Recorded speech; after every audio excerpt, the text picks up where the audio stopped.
Vivian mentions that another Lord Phaethon had let her in while the real Phaethon was resting on the couch. She intended to watch over him while he slept, but ended up falling asleep herself. She'd had planned to look cute for when he woke up, but her plan failed when she dozed off. Lord Phaethon questions if Vivian is truly awake, suggesting she might be sleep-talking. He also notes that sleeping in her position looked uncomfortable. Vivian assures him she's awake and expresses delight at seeing him sleep peacefully, calling it the highlight of her month. Vivian informs Phaethon that Mockingbird's death has caused significant turmoil. Her intelligence gathering revealed someone deliberately leaked that Hugo is an illegitimate child of the Ravenlocke family, though the source remains unknown. They discuss whether Hugo's uncle, Hartman, could be behind the leak, trying to turn public opinion against Hugo and Mockingbird by highlighting his illegitimate status.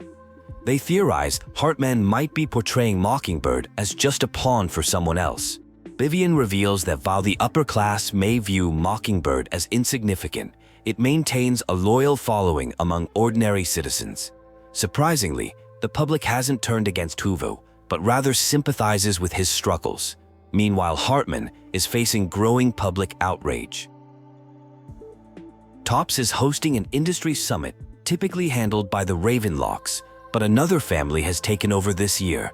This suggests Topps is distancing itself from the Ravenlocke family due to the current public sentiment. They suspect someone may be trying to eliminate both Hartman and the Ravenlockes. Hartman seems aware of this, which explains his complete disappearance. They believe he's taken the sacrifice core as a bargaining chip to negotiate with the Exaltists. Someone interrupts to borrow Wise, causing Vivian to offer to wait outside. However, she's cautioned against leaving and decides to browse videotapes instead while waiting. It's revealed that Lycan has been pacing outside for half an hour, scaring away customers. He's distressed about what he did to Hugo in front of Vivian, but needs to speak with them. Phaethon agrees to talk to him first. Lycan explains he has an urgent request from the mayor concerning Nuerider's safety. As a former Mockingbird member, he expresses concern about Vivian's well-being after Hugo's death. He acknowledges taking her companion's life, but hopes she doesn't regret her choices. Phaethon assures Lycan that Vivian is handling the situation well, actively gathering intelligence and displaying remarkable calm. He suggests Lycan speak directly to Vivian, noting she's not as fragile as he might assume. Lycan apologizes to Vivian about Hugo, but she interrupts, stating explanations are unnecessary. As a Mockingbird member, she understands their organization stands on principles beyond mere gain. She remains determined to investigate the Exaltists and sacrifices. Lycan reveals that they share the same goal of uncovering the truth about the Exaltists and sacrifices. The mayor has tasked him with inviting them to take on this mission together. Vivian insists Mockingbird won't be used as a pawn by the powerful. The mayor connects with them, expressing condolences about Hugo Vlad and sharing information about Bringer's man. The sacrifices were created by an Exaltist named Landon from Jenna's quarter who died years ago. Before his death, Landon created an unstable serum that could turn living people into sacrifices. They discuss the possibility that Hartman might be acting independently, but the mayor confirms Hartman has been secretly meeting someone inside the Hollow. They suspect Hartman is working with remaining Exaltists from Landon's group to create new sacrifices. They question what Topps gains from this arrangement.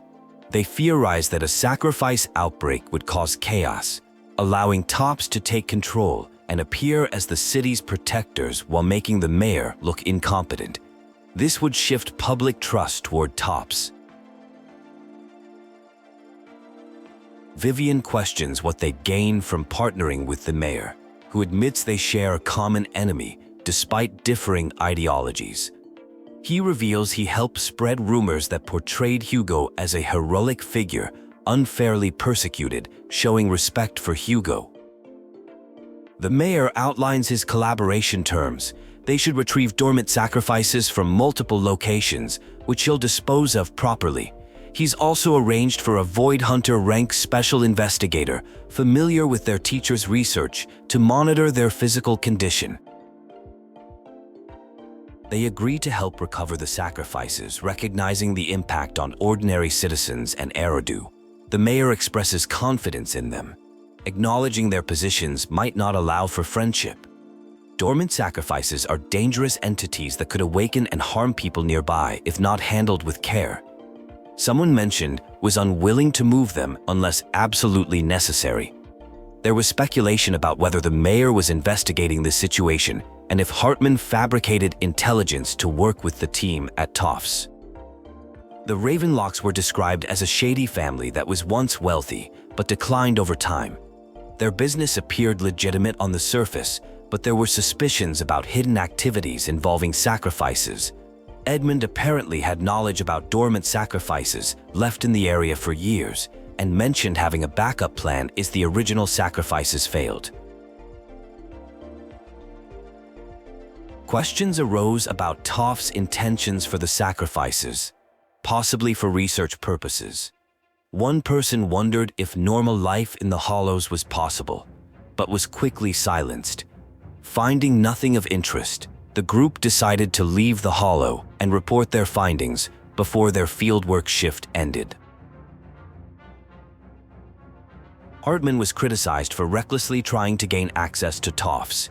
An Exaltist woman was mentioned who disregards human life, with concerns that increased involvement means greater danger. When questioned about this reference, Vivian apologized for losing composure and admitted to having history with an Exaltist, which motivated her investigation into the sacrifices.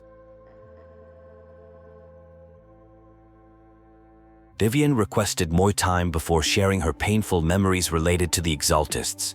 Lord Phaethon respected her request, emphasizing that the person before him mattered more than the past. A priority remained tracking down dormant sacrifices, with concerns that the Exaltists were already aware of their pursuit and Hartman's unknown backup plan. Someone reflected that Hugo had reasons for his terrible actions. Mockingbird, though viewed negatively by many, provided a purpose beyond just utilizing the speaker's curse. The search continued, but another location yielded nothing, raising concerns they might be too late.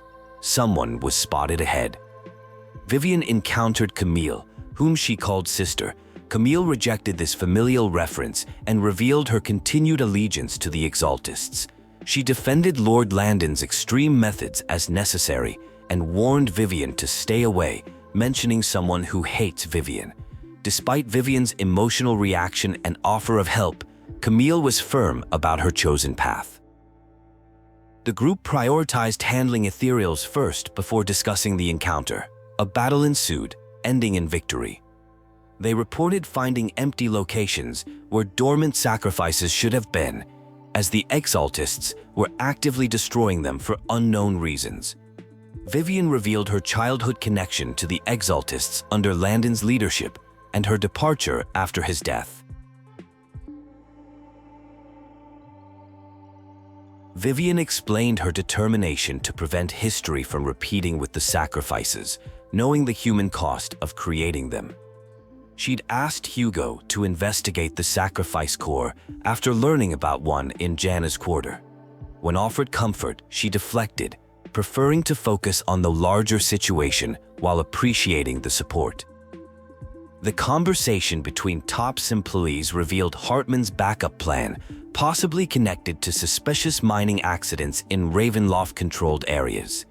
Workers died and families received unusually large settlements despite Ravenlocke's financial troubles, suggesting the accidents were fabricated. Vivian proposed meeting contacts near 6th Street to gather more information. Vivian's old friend and mentor was revealed to be Rain, who surprisingly knew Phaethon's identity. An awkward exchange occurred about Vivian's unnamed idol, whom she had traced to 6th Street years ago, finding only a black cat. Vivian became uncomfortable when Rain offered to help find this important person.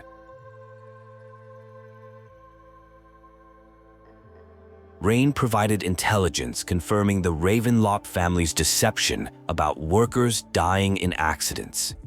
The workers' last signals came from near the hollow before communications went dark.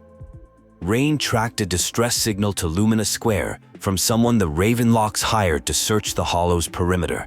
She also mentioned strange sounds from an abandoned warehouse at the port. Rain encouraged Vivian to continue searching for her idol, noting how the search had positively changed Vivian. She expressed hope for everyone's well-being while counting on the team to protect the world. Vivian was embarrassed by Rain's comments about her idol. The group spotted someone ahead and hurried to investigate. They encountered a frightened individual begging not to be taken back. The person promised silence in exchange for freedom, fearing for their family's safety. When reassured they weren't with authorities or the Ravenlocke family, the individual remained reluctant to share information about what the Ravenlocks had made them do, citing threats to their family.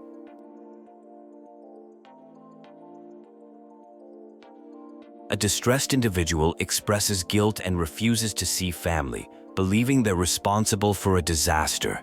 When encouraged to stop the impending catastrophe before it's too late, they're promised protection and help to return to their family if they reveal what happened. The person explains they took a job from Hartman, guarding something in the hollow, lured by substantial payment. After taking pills meant to enhance ether aptitude, they woke to find coworkers dead and blood on their hands. They were locked up as a successful experiment until someone helped them escape. When questioned about the location, they recall only being on a rooftop of a tall building. They insist they can't remember what was in the box due to the hallucinogenic effects of the pills. The interrogators promise protection and eventual reunion with their family. Vivian is praised for her quick analytical skills, though she reveals she wasn't always this way. Previously, she wanted to disappear, feeling her existence caused suffering. The conversation transitions to discussing her relationship with Rain and Denebo. Lord Phaethon begins sharing his recent experiences, including losing the Phaethon account before being interrupted. Vivian confesses she had been following him, appearing at various locations he mentioned, finally making her way to his side. Vivian reveals her past as someone considered a bringer of bad fortune, constantly moving from place to place, each location ending in tragedy. She contemplated disappearing until receiving a message from Lord Phaethon that changed everything. Lord Phaethon doesn't remember what he said in that message. Vivian thanks him for giving her courage to become who she is today. They receive an update from Lycan and head back to the video store for details. Upon their return, they learn that Hartman plans to trade the core with the Exaltists. They're tasked with securing the sacrifice core before this happens, with assistance from the mayor's friend. They witness Hartman negotiating with Camille, an Exaltist representative. Hartman insists on meeting with Lady Dina directly, rather than just dealing with Camille. Something seems suspicious about Camille not wanting the two to meet. Vivian and Lord Phaethon decide to hurry to retrieve the core before anyone else does. They encounter and defeat Ethereals along the way. They continue following Hartman and Camille discreetly. They determine their best course is to seize and destroy the sacrifice core before either Hartman or the Exaltists can use it. Upon confrontation, they discover the box is empty. Suddenly, Dina appears, recognizing Vivian from their past. Dina accuses Vivian of forgetting their past and questions if she dreams about people she's killed. She also suspects Camille of potential betrayal. After examining the core, Dina declares it fake, despite Hartman's protests that he received it directly from Hugo. A confrontation reveals that Vivian doesn't possess the real sacrifice core, which she claims she would destroy if she had it. Dina accuses Vivian of bringing disaster upon those who were blessed, arguing that Vivian's tears determined their fate. Vivian counters that Landon would have conducted sacrifice experiments regardless, reminding Dina that Landon sacrificed her too. Dina erupts in anger, frustrated that Vivian has ruined her plan to fulfill her father's last wish. She threatens to feed Vivian to the ethereals if she doesn't surrender the core. A chaotic battle ensues, forcing Phaethon and Vivian to retreat amid numerous enemies. After escaping, they encounter Yi Xuan, the 13th generation master of Yun Kuei Summit. Yi Xuan mentions being sent by Mayflower to guide Phaethon, but departs quickly, promising to visit again soon. Following this brief meeting, Vivian appears unwell and decides to leave the area. Later, Phaethon notices Vivian seems troubled and encourages her to open up. Vivian reveals her past. When she was young, people believed she brought misfortune. Landon adopted her and introduced her to the Exaltists, where she met Dina. Initially, they were close, but their relationship changed when Landon asked Vivian to identify people for his blessing. Vivian explains that Landon's blessing medicine was an early version of the sacrifice serum. It boosted abilities but accelerated aether corruption, turning people into ethereals or sacrifices. Most ethereals were killed, while sacrifices were given to Exaltist leaders. When Landon planned to bless Dina, Vivian discovered the horrible truth. To save Dina, Vivian publicly suggested Landon should receive the blessing instead, exposing his deception. Chaos erupted as Landon lashed out at his followers. Vivian tried to escape with Dina, but Dina rejected her help, blaming Vivian for bringing misfortune and separating her from her father. Phaethon comforts Vivian, insisting she isn't responsible for bringing misfortune.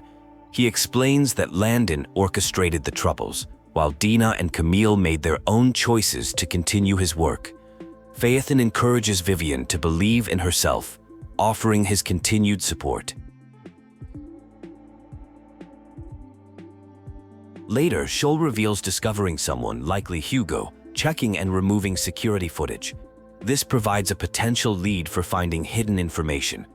Eventually, a mysterious figure approaches, suggesting they share the same goal as Vivian regarding stopping Dina's plans. The figure explains Dina's current activities. She's combining Landon's surviving serum with a mind control substance to create obedient sacrifices. They suggest destroying the dormant sacrifice and remaining serum to end this threat, while expressing a desire to free Dina from her father's legacy. They promise to relay information about the dormant sacrifice's location.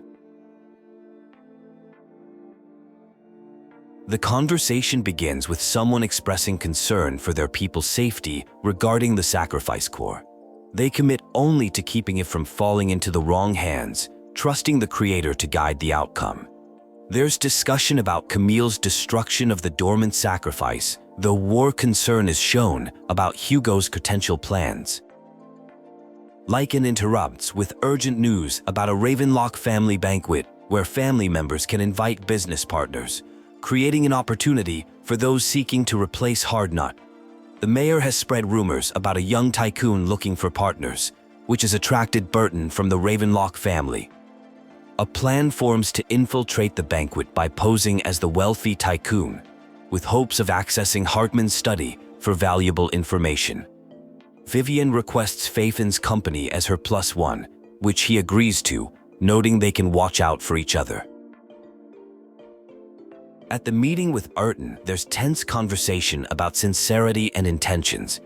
The visitor demonstrates intimate knowledge of the Ravenlocke family's secrets, mentioning Exaltists, blessings, sacrifices, and Landon. This startles Burton, who becomes suspicious about their identity. The visitor hints at knowing the sacrifice's location and requests food, suggesting they can discuss details over dessert. Burton agrees eagerly, promising to personally prepare a satisfying dessert. After Burton leaves, the visitor remarks how exhausting such people are to deal with.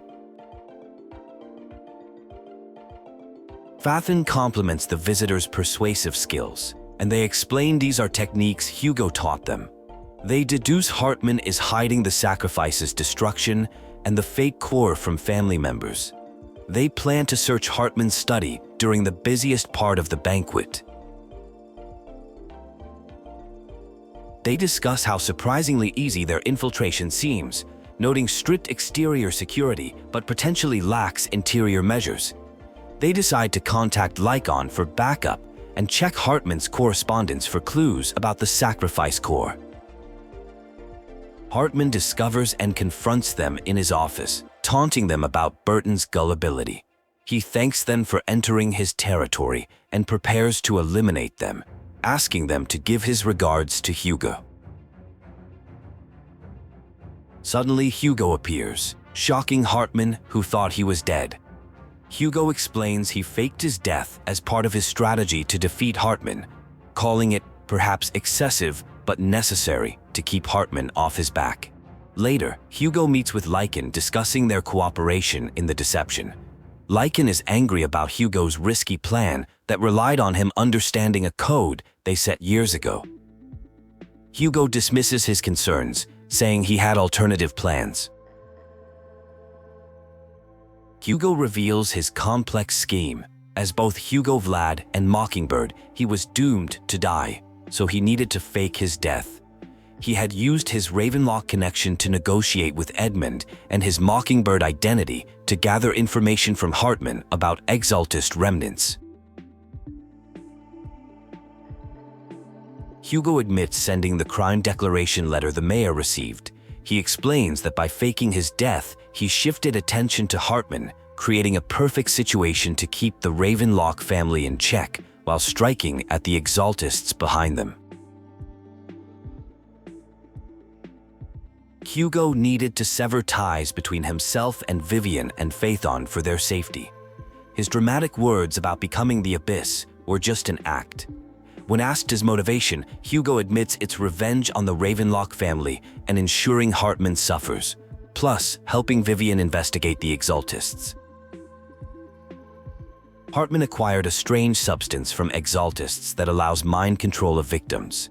The narrator deliberately allowed Hartman to put this drug in their cup to facilitate a previous collaboration. After discovering this, they found someone to analyze its composition. Hartman administered a very low dosage, possibly fearing detection. There exists a medication that can delay the mind control effects, preventing actual control. The narrator simply needed to pretend in front of their uncle. Unfortunately, no antidote exists. Delaying the effects causes them to accumulate and eventually erupt when the body reaches its limit, potentially breaking the mind. This accumulation is happening now.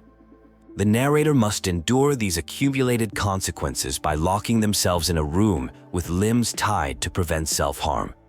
They instruct Lycan not to open the door regardless of what sounds emerge. When Lycan recommends professional medical help, the narrator claims this approach was advised by a doctor and challenges whether Lycan believes they can overcome it. The narrator instructs someone named Nikon to find them at the scheduled time, simply smiling and awaiting their victory. When asked if they could be stopped, the narrator confidently states that attempts to stop them will fail, as they always have. The process begins as time grows short. The narrator experiences hallucinations, questioning whether Nikon is late or if something is wrong with time itself. They see a figure who turns out to be their mother, who cruelly states she wishes she had never given birth to them. The mother suggests everything would improve if the narrator died, allowing her to have another, more perfect child to inherit the Ravenlocke family bloodline. The narrator realizes they are not yet awake. A manifestation of their inner self appears, urging them to embrace hatred toward their mother for the abuse suffered. This apparition encourages revenge against the mother who beat them, attempted to gouge out their eyes, and sold them into suffering while laughing. The narrator acknowledges their hatred for their mother, who was foolish, shallow, greedy, and undeserving of motherhood. She tried to join the Ravenlocke family for a luxurious life, never realizing she was merely a discarded pawn. She blamed the narrator for their heterochromia and very existence, yet the narrator refuses to kill her, understanding it would change nothing.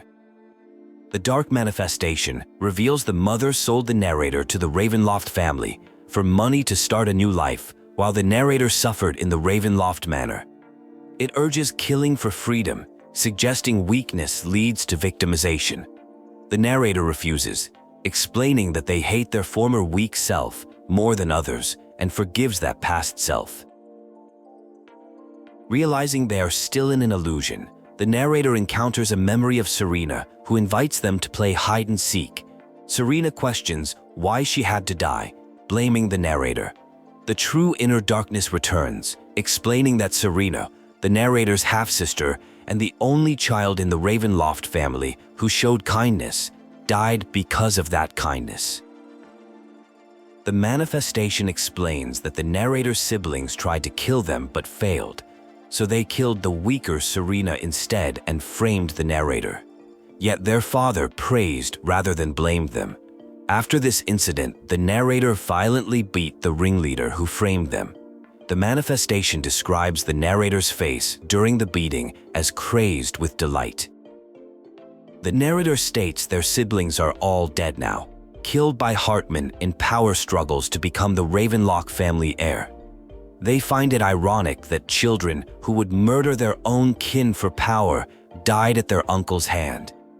They describe power struggles and betrayal as a curse written into the Ravenlocke family genes. Another figure appears, reminding the narrator that Ravenlocke blood flows through their veins. They claim the narrator is destined to become like their father or uncle, following the family tradition, or only the strongest deserve to live and rule. The narrator trembles with fear, adamantly denying they will become like their father. Finally, Lycan appears. The narrator expresses genuine thankfulness at seeing them, hoping this means the nightmare is finally ending.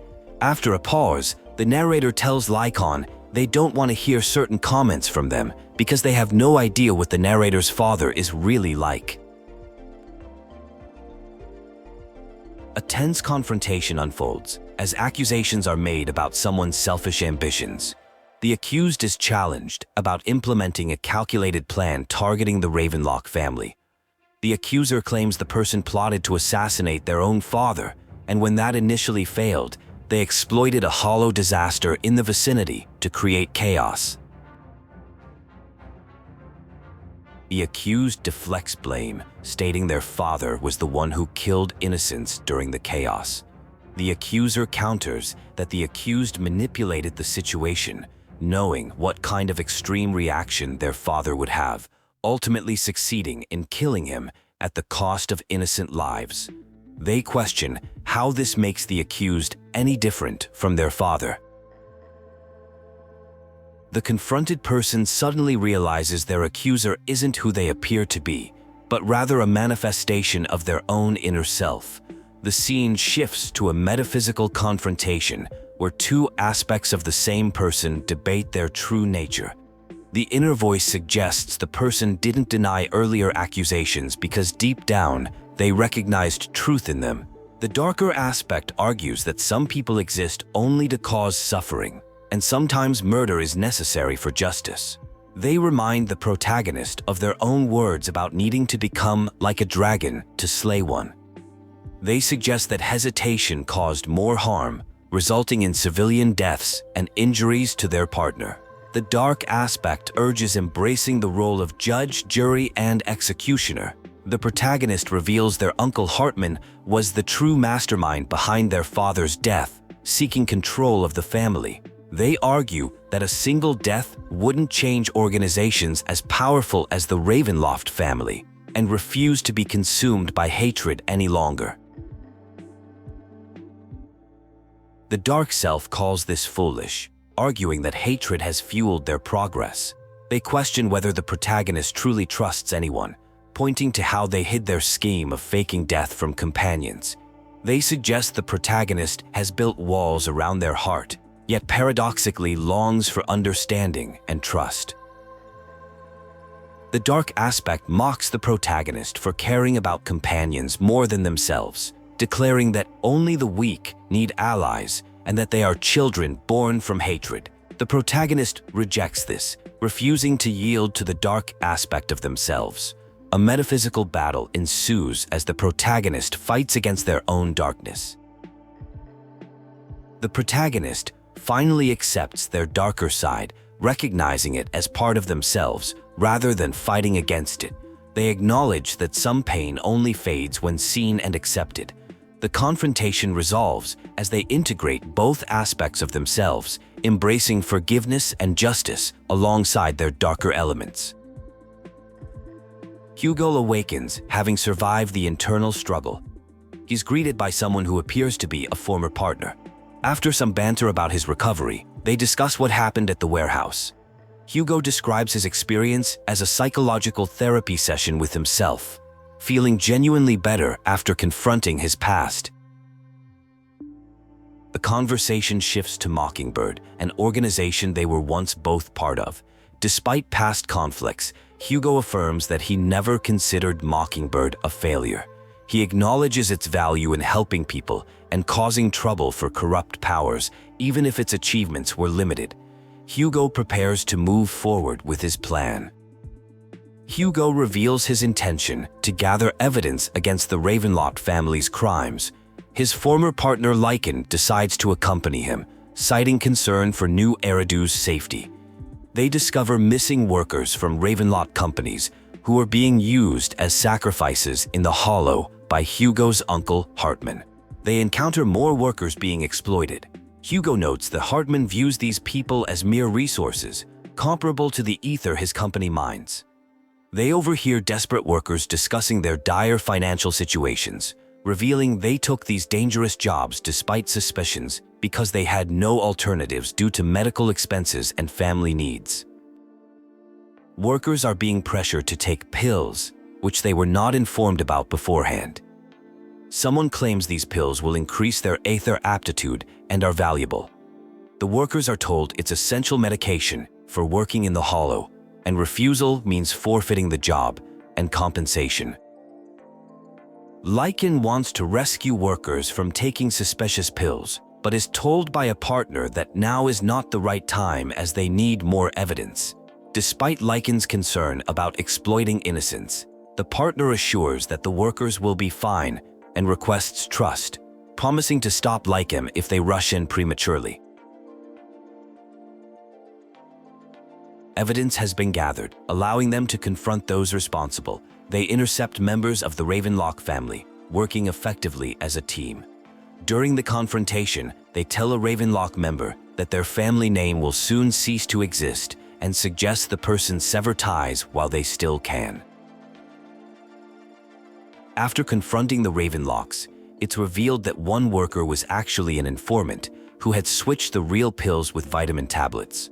Some workers had already taken the actual substance, but an antidote is in development using data previously collected. This explains why someone had locked themselves in a room to endure the drug's effects. A past relationship between two characters is explored. One had overheard a conversation with someone named Jack before he died, where concerns were raised. They discuss a past incident where someone named Hartman devised a scheme to take over the family and killed someone's father. Both acknowledge how they've changed. One admits to accepting their darker side while ensuring they'll never become like their father or Hartman. Though they won't forgive past betrayal, they've agreed to let each other walk their own paths. They also briefly mention an accident involving legs. Confronting Hartman, a character reveals they never wanted revenge or to take his place. It's announced that Topps is terminating all partnerships with the Ravenlocke family, effective immediately. The character then reveals themselves as Hugo Vlad, leader of Mockingbird. Hugo speaks with Vivian, who is revealed to be a Mockingbird member who mourned his apparent death.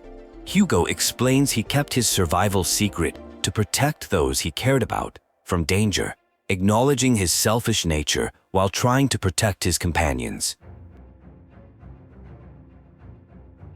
Important intelligence is shared about someone named Dina planning to embed a sacrifice core into a sacrifice, making it stronger but uncontrollable. However, with a special pill and serum, the sacrifice could be controlled. It's revealed that Hartman's sacrifice core is fake, and the real one might be a pendant in someone's possession. After successfully retrieving the sacrifice core, the protagonist plans to honor their agreement and hand it to the mayor, who protected Vivian and the manager while they pretended to be dead. The team now aims to stop Dina from creating more sacrifices using innocent people and destroy the remaining batch of Landon's serum.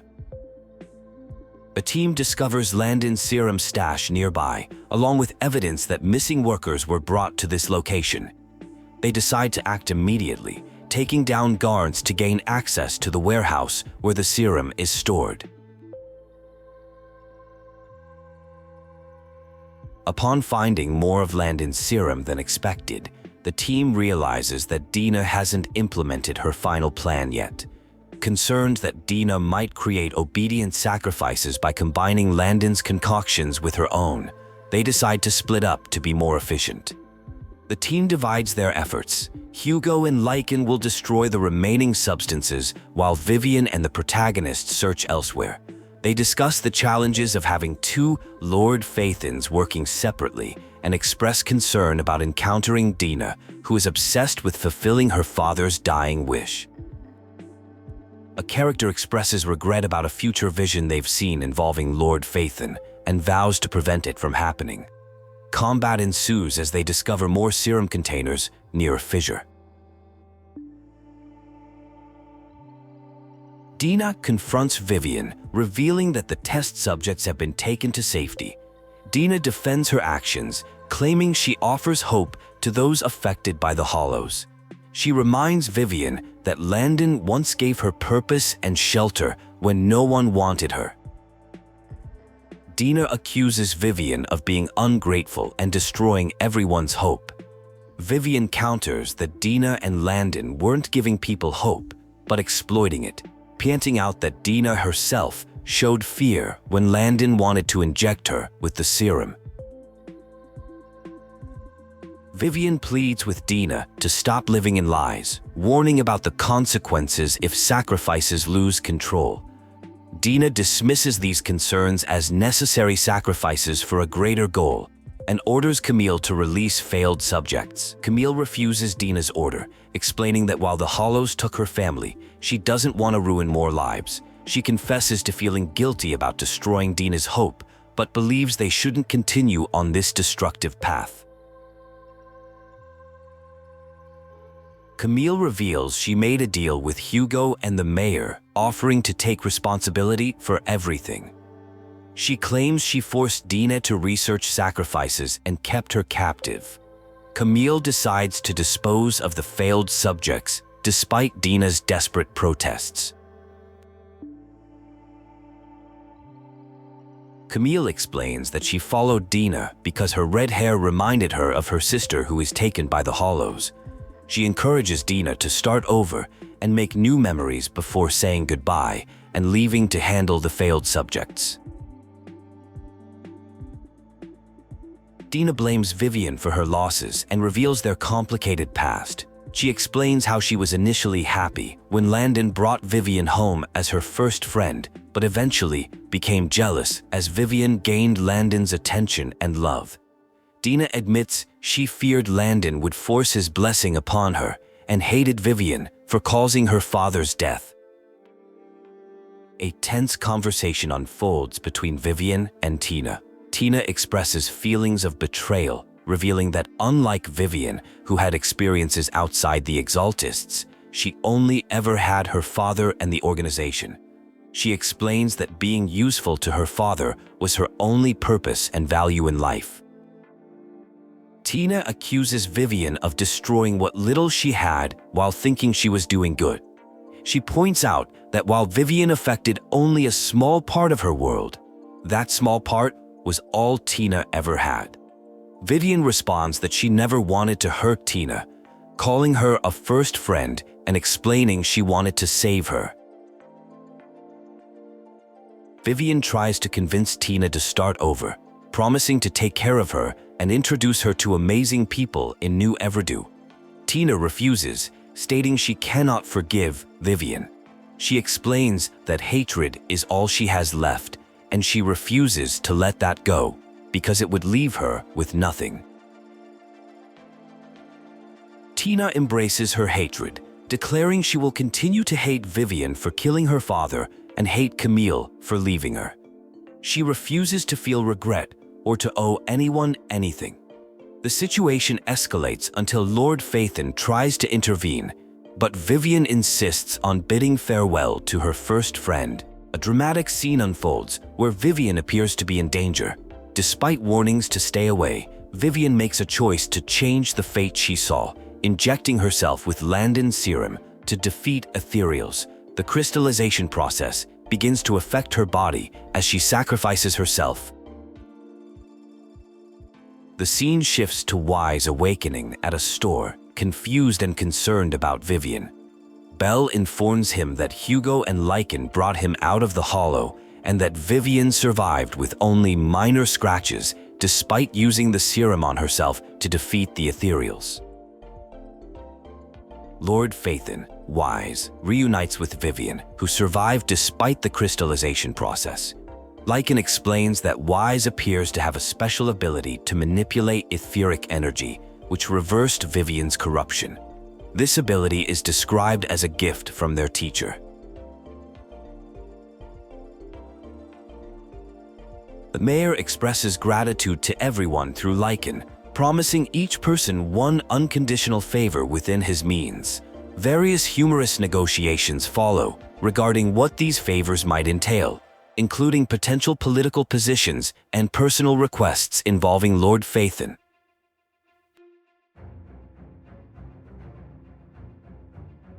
The scene changes to a meeting with Yi Xuan, a mystic from Yunque Summit who works with the Hollow Investigative Association. Yi Xuan offers to teach Wise how to better control his abilities in exchange for assistance with some dangerous investigations for Mayflower. The conversation concludes as someone asks Yi Xuan to check their fortune. After briefly looking at their palm, Yi Xuan declares they have good fortune, though the brief assessment leaves the person skeptical but unwilling to question the mystic's judgment. Wise explains they decided to take a break but unexpectedly attracted many people seeking divination services. They mention needing only a simple spell to resolve the situation and announce that fortune-telling services cost 10,000 dinars per session. The crowd disperses quickly. Wise reveals they used a Banish Wealth and Desire spell, which appears effective. Others express surprise about this spell, questioning if this is the craft they were promised to learn. Concern is raised about business licenses and potential complaints about unfair rates.